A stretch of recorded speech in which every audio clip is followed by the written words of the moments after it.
एक black panther हिरणों के झुंड में घुस जाता है, लेकिन उन पर हमला नहीं करता क्योंकि जंगल में एक सख्त कानून है। जब पानी का लेवल पीस रॉक से नीचे चला जाता है तो समझ लिया जाता है कि सूखा मौसम शुरू हो गया है और उस वक्त किसी भी मांसाहारी जानवर को शिकार करने की इजाजत नहीं होती। अगर कोई नियम तोड़े तो वो पूरे जंगल का दुश्मन बन जाता है। इसी वजह से सारे जानवर एक ही तालाब पर पानी पीने आते हैं, बिना किसी डर के, शांति से। लेकिन ये सुकून ज्यादा देर नहीं टिकता। जंगल का राजा वहाँ पहुँच जाता है। वो पानी पीने नहीं आया होता, वो एक छोटे लड़के का शिकार करने आया होता है, क्योंकि कभी उस लड़के के पिता ने एक बाघ की आंख फोड़ दी थी। जंगल के नियम और भेड़ियों के झुंड की मौजूदगी की वजह से बाघ उस वक्त हमला नहीं करता, लेकिन जाते जाते वो भेड़ियों को धमकी देता है, सूखा खत्म होगा, बारिश आएगी, और उसी दिन इस लड़के की मौत भी लिखी होगी। कुछ ही समय बाद बारिश का मौसम लौट आता है, लेकिन बाघ की बात भेड़ियों के दिल में बैठ जाती है। पूरा झुंड बेचैन हो जाता है। भेड़ियों के बीच पला बढ़ा वो लड़का उनकी बातें सुन लेता है और समझ जाता है कि उसकी वजह से सब खतरे में है। वो जंगल छोड़ने का फैसला कर लेता है। काला पैंथर, जो उसका गुरु और रखवाला होता है, जानता है कि अब सिर्फ इंसान ही उस लड़के को बचा सकते हैं। लड़का अपनी माँ जैसी भेड़िया को अलविदा कहता है और इंसानी दुनिया की तरफ निकल पड़ता है। लेकिन वो ज्यादा दूर नहीं जाता कि ब्लैक पैंथर किसी खतरे को महसूस कर लेता है। लड़के को संभलने का मौका भी नहीं मिलता। बाघ हमला कर देता है। लड़के को वक्त दिलाने के लिए ब्लैक पैंथर पूरी ताकत से बाघ से लड़ता है, लेकिन वो बराबरी नहीं कर पाता। कुछ ही पलों में वो जमीन पर गिर पड़ता है। अब बाघ सीधे लड़के के पीछे होता है। लड़का जान बचाकर दौड़ता है। आगे एक ऊंची चट्टान होती है, नीचे कूदना जान बचा सकता है, लेकिन बाघ उससे भी तेज था। ऐन वक्त पर मवेशियों का एक झुंड बाघ से टकरा जाता है। बाघ लड़खड़ा जाता है और लड़के को मौका मिल जाता है। डरे हुए मवेशी इधर उधर भागते हैं। जैसे ही झुंड बिखरता है, बाघ की नजर फिर लड़के पर पड़ जाती है। लड़का छलांग लगा देता है, गाय के सींग को पकड़ लेता है और मवेशियों के साथ मैदानों में गायब हो जाता है। बाघ अपनी हार का इल्जाम भेड़ियों पर डालता है। गुस्से में वो भेड़ियों के सरदार को मार देता है और उसे चट्टान से नीचे फेंक देता है। इधर लड़का एक छोटे से द्वीप पर पहुंच जाता है, जहां वो पहले कभी नहीं आया था। अचानक उसके पैरों के नीचे एक सांप की उतरी हुई खाल दिखती है, इतनी बड़ी कि यकीन करना मुश्किल हो जाए। लड़का उसे नजरअंदाज कर आगे बढ़ जाता है। माहौल धीरे धीरे और डरावना होता चला जाता है, लेकिन उसे अब भी अंदाजा नहीं होता कि वो किसके इलाके में आ चुका है। डर के मारे उसके पांव जम जाते हैं। एक विशाल अजगर चुपचाप उसके करीब आता है, लेकिन उसे तुरंत निगलता नहीं। उसकी आंखों में अजीब सी ताकत होती है। जैसे ही लड़का उन आंखों में देखता है, उसकी होश हवासी उड़ने लगती है। अजगर की आंखों के जरिए उसे अपना पूरा अतीत दिखाई देता है। उसे याद आता है कि वो बचपन से अपने पिता के साथ सफर करता रहा था। एक रात पिता ने गुफा में आग जलाई और उसी आग ने बाघ को खींच लाया। पिता ने बाघ की बाईं आंख जला दी, लेकिन अपनी जान नहीं बचा पाए। घायल बाघ भाग गया। उसे गुफा में छिपे बच्चे का पता नहीं चला। थोड़ी देर बाद काला पैंथर बच्चे को ढूंढ लेता है। अकेला होने की वजह से वो उसकी परवरिश नहीं कर सकता, इसलिए उसे भेड़ियों के झुंड को सौंप देता है। अब लड़का अपने दिल का राज समझ चुका होता है, लेकिन उसी पल वो एक गहरे वहम में फंस जाता है। उसे जरा भी अंदाजा नहीं होता कि विशाल अजगर उसे पूरी तरह जकड़ चुका है।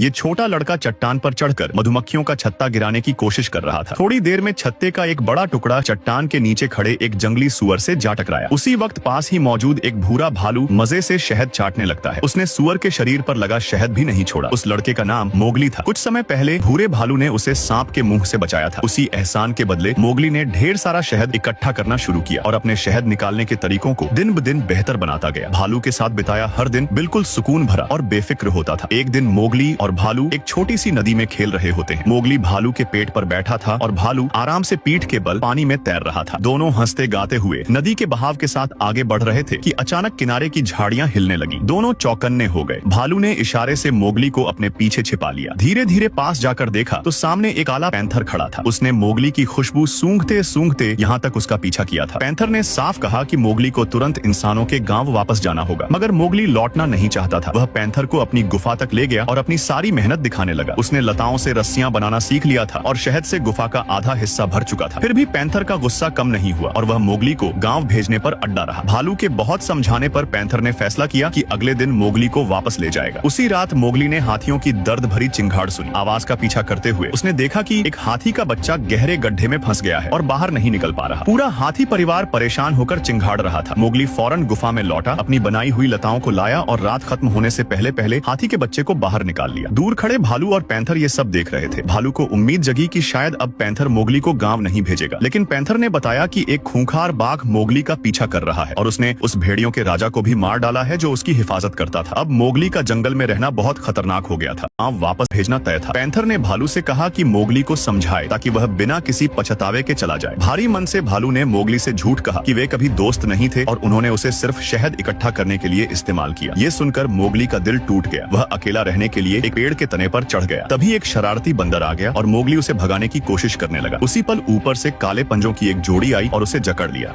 अचानक छोटे लड़के को काले हाथों की एक जोड़ी ने जकड़ लिया। उसी पल बंदरों का एक बड़ा झुंड सामने आ गया। वो लड़के को एक दूसरे के हवाले करते हुए फुर्ती से आगे बढ़ते गए और उसे अपने साथ ले गए। शोर सुनते ही भालू और ब्लैक पैंथर तेजी से उनके पीछे दौड़ पड़े, लेकिन जैसे ही वो पेड़ों के पास पहुंचे साफ समझ आ गया कि ये इलाका बंदरों का है। इतने भारी भरकम जानवर वहाँ ज्यादा दूर तक उनका पीछा नहीं कर सकते थे। उसी वक्त उनके सामने एक चौड़ी और तेज बहती नदी आ खड़ी हुई। ये देखकर कि बंदर बचकर निकल रहे हैं, भालू बिना एक पल सोचे तेज बहते पानी में कूद पड़ा। उसके भारी शरीर से पानी उछल पड़ा और वही मौका ब्लैक पैंथर के लिए एक तरह का स्प्रिंग बोर्ड बन गया। तब तक बंदर लड़के को एक ऊंची चट्टान की चोटी तक ले जा चुके थे और फुर्ती से ऊपर चढ़ गए थे। दोनों जानवर सही वक्त पर वहां पहुंच तो गए, लेकिन सामने खड़ी चट्टान उनकी सबसे बड़ी परेशानी बन गई। ब्लैक पैंथर को अच्छी तरह पता था कि भालू पेड़ों पर भी नहीं चढ़ सकता, तो इस खड़ी चट्टान को पार करना तो और भी मुश्किल था। उसने अकेले आगे जाने का फैसला किया, लेकिन भालू ने साथ जाने पर जोर दिया क्योंकि लड़का उसका बहुत अच्छा दोस्त था। जिंदगी में इससे पहले कभी न चढ़ने के बावजूद भालू ने अपने डर को दबाया और दोस्त के लिए खड़ी चट्टान पर चढ़ना शुरू कर दिया। इसी बीच लड़के को पहाड़ की चोटी पर बने एक पुराने और परित्यक्त महल में लाया गया, जिसे शायद बहुत पहले इंसानों ने बनाया होगा। बंदर उसे महल के सबसे भीतरी हिस्से में ले गए, जहाँ चारों तरफ अलग अलग तरह के फल और औजार पड़े हुए थे। लड़का हैरानी और जिज्ञासा से चारों ओर देखने ही लगा था कि अचानक बंदरों को कुछ बेहद भयानक दिखाई दिया। वो डर के मारे एक तरफ छिप गए। तभी लड़के के पीछे से एक बहुत बड़ा हाथ निकला और जमीन से फल उठा लिया। सामने एक विशालकाय बंदर था, जिसका एक ही सपना था, पूरे जंगल पर राज करना। हालांकि उसके पास एक बेहद जरूरी चीज की कमी थी, आग। आग जो सिर्फ इंसान ही बना सकते थे। इसी वजह से लड़के को यहाँ लाया गया था। लेकिन लड़का तो भेड़ियों के बीच पला बढ़ा था, उसे आग जलाने का कोई ज्ञान नहीं था। ये बात जानकर बड़े चेहरे वाला बंदर गुस्से से तमतमा उठा। उसने लड़के पर चिल्लाते हुए उससे तुरंत आग देने को कहा। उसी नाजुक पल में जैसे ही लड़के ने बंदर की तरफ देखा, भालू वहाँ आ पहुंचा। उसने बंदर का ऐसे स्वागत किया जैसे वो उसका कोई पुराना दोस्त हो, जबकि हकीकत में वे पहले कभी नहीं मिले थे। दरअसल ये सब भालू की सोची समझी योजना थी। वो बंदर का ध्यान अपनी तरफ लगाए हुए था और पैंथर चुपचाप लड़के को वहाँ से निकाल ले गया। सब कुछ प्लान के मुताबिक चल रहा था और लड़का बंदर की नाक के नीचे से भागने में कामयाब हो गया। लेकिन तभी एक छोटे बंदर की नजर उस पर पड़ गई। उसने जोर से चिल्लाकर विशाल बंदर को बताया और बंदर ने उन्हें पीछा करने का हुक्म दे दिया। हालांकि ये छोटे बंदर ब्लैक पैंथर और भालू का सामना नहीं कर सकते थे। ये समझते ही विशाल बंदर ने खुद ही लड़के को पकड़ने के लिए मामला अपने हाथों में लेने का